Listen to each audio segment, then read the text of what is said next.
ఇప్పుడు ధనియాలు కొత్తిమీర తయారీకండి సీడింగ్. ఇలా ధనియాలు ఒక న్యూస్ పేపర్లో తీసుకొని వాటిని మంచిగా ఇలా పరుచుకోవాలండి. ఇట్లా స్ప్రెడ్ చేసుకొని క్లోజ్ చేసి మన పూరీ కర్ర ఉంటుంది కదా, దాంతో ఇలా రోల్ చేయాలండి పైన. ఇలా ఇలా అంటే మంచిగా అవి రెండుగా విడిపోతాయి అన్నమాట. ధనియం రౌండ్గా ఉంటుంది కదా, ఇలా ఈ కర్రతో అంటం వల్ల ఏంటంటే ధనియాలు మంచిగా ఉంటాయండి, సీడ్ ఖరాబ్ కాదు, మంచిగా ఉంటాయి అన్నమాట. ఇట్లా తర్వాతకి పైన కూడా ఇలా అనుకుంటే ఇంకేమైనా 1, 2 ఉంటే కూడా మంచిగా విడిపోతాయి. ఇలా రోల్ చేసుకొని ఇప్పుడు మనము ఆ ధనియాలు ఉన్నాయి కదా, అవి మంచిగా అయినాయండి. ఇప్పుడు రెండుగా అయిపోయినాయి, సీడ్స్ రెడీ అయ్యాయి. ఇప్పుడు ఇవి పక్కన పెట్టుకొని మనం సాయిల్ని ప్రిపేర్ చేసుకుందాం. దీనికోసం సాయిల్ మంచిగా గుల్లగా ఉండాలండి, తడిగా ఉండొద్దు. నేను కోకోపిట్, వర్మీ కంపోస్ట్ సాయిల్ తీసుకున్నాను. తీసుకొని ఇలా లైన్గా పెట్టుకోవాలండి. మనం ఎందుకు ఇట్లా పెడుతున్నామంటే ఇలా చేయటం వల్ల ధనియాలు మనం వేస్తాం కదండి, మామూలుగా వేస్తే అవి కింద పడిపోతాయి. ఇలా లైన్ చేసి మంచిగా వేసుకోవడం వల్ల స్ట్రైట్గా నిలబడి మనం మొత్తం అయిపోయే వాడికి కంప్లీట్గా మనం వాడుకుంటాం కదా కొత్తిమీర, అప్పటి వరకు నిలబడే స్ట్రైట్గా ఉంటుందండి. ఈ ప్రాసెస్ చేస్తే మంచిగా గ్రోత్ అవుతుంది అన్నమాట. ప్లాంట్ అనేది మంచిగా గ్రోత్ అవుద్ది. ఇలా లైన్లుగా చేసుకోవాలి.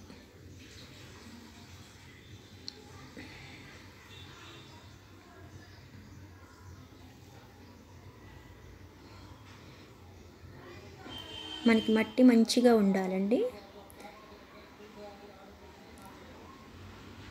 ఇప్పుడు మనం దీంట్లోకి ధనియాల సీడ్స్ని తీసుకున్నాము.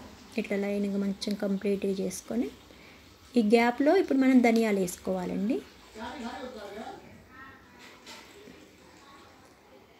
ఇగో ధనియాలు ఇప్పుడు మనం చేసుకున్నాం కదా, అవి ఇలా వేసుకోవాలి.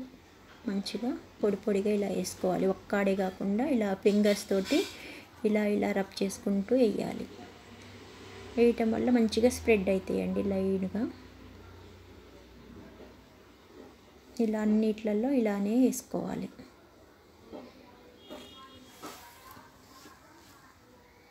ఈ విధంగా బారుగా ఇలా వేసుకోవాలండి. మనకి ఎంతవరకు పడతాయో అంతవరకు వేసేసుకోవాలి.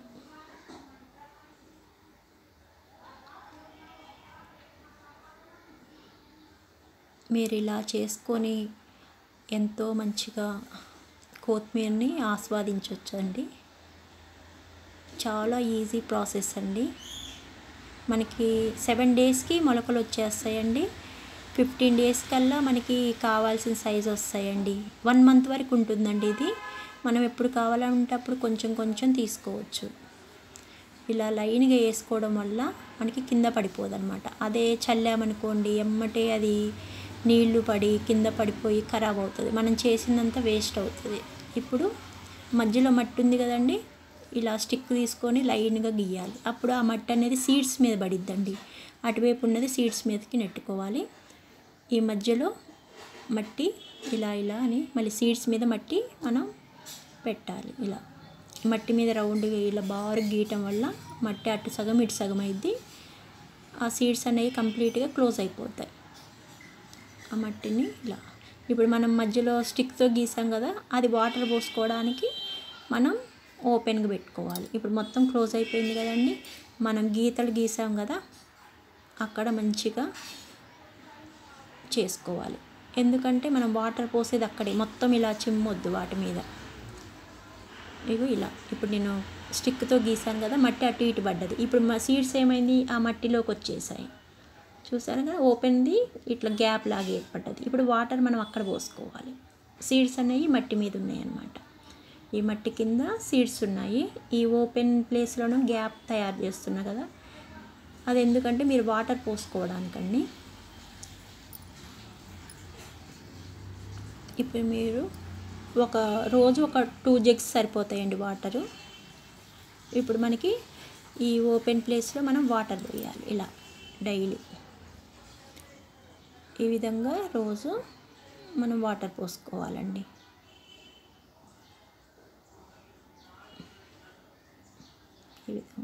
ఇప్పుడు సీడ్స్ అనేవి ఆ మట్టి కింద ఉన్నాయి. ఓపెన్ ప్లేస్ మనకి వాటర్ పోసుకోవడానికి యూజ్ అవుతాయి. ఈ విధంగా చల్లడం అట్లా ఏం చేయొద్దు. ఓన్లీ డైలీ ఆ జగ్గుతోటి 2 జగ్స్ పోయండి. ఓకేనండి. ఇలా పోయొద్దు చిమ్మడం అట్లా. ఓన్లీ లైన్గా ఆ గ్యాప్లోనే పోయండి.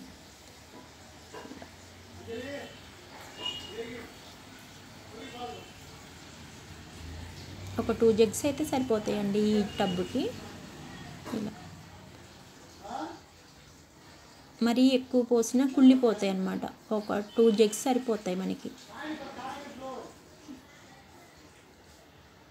ఇంకా మీకు చూడండి ఒక 1 వీక్ 7 డేస్లోనే మీకు మొలకలు వస్తాయండి. ఈ విధంగా మనం మట్టిని ప్రిపేర్ చేసుకోవాలి. సీడ్స్ వేసుకున్నాం కదా, చూడండి నాకు 7 డేస్కి మొలకలు వచ్చాయి. ఇది పిక్ అండి 15 డేస్కి ఈ విధంగా వచ్చాయి. 20 డేస్కి ఇలా ఉన్నాయి అన్నమాట అండి. చూడండి ఎంత స్ట్రైట్గా నిలబడి మంచిగా ఉన్నాయో, గ్రోతింగ్ ఎలా అయ్యాయో. ఓన్లీ వాటర్ ఒక్కటే వేసానండి నేను 2 జగ్స్ డైలీ. ఇంకా నాకు 1 మంత్ వరకు వచ్చిందండి కొత్తిమీర. ఇంకేవోనే వచ్చింది చూడండి. 25 డేస్కి ఇలా ఉందండి. ఇది పిక్ పెట్టాను. 30 డేస్కి అండి. మనం 30-40 డేస్ వరకు వాడుకోవచ్చు.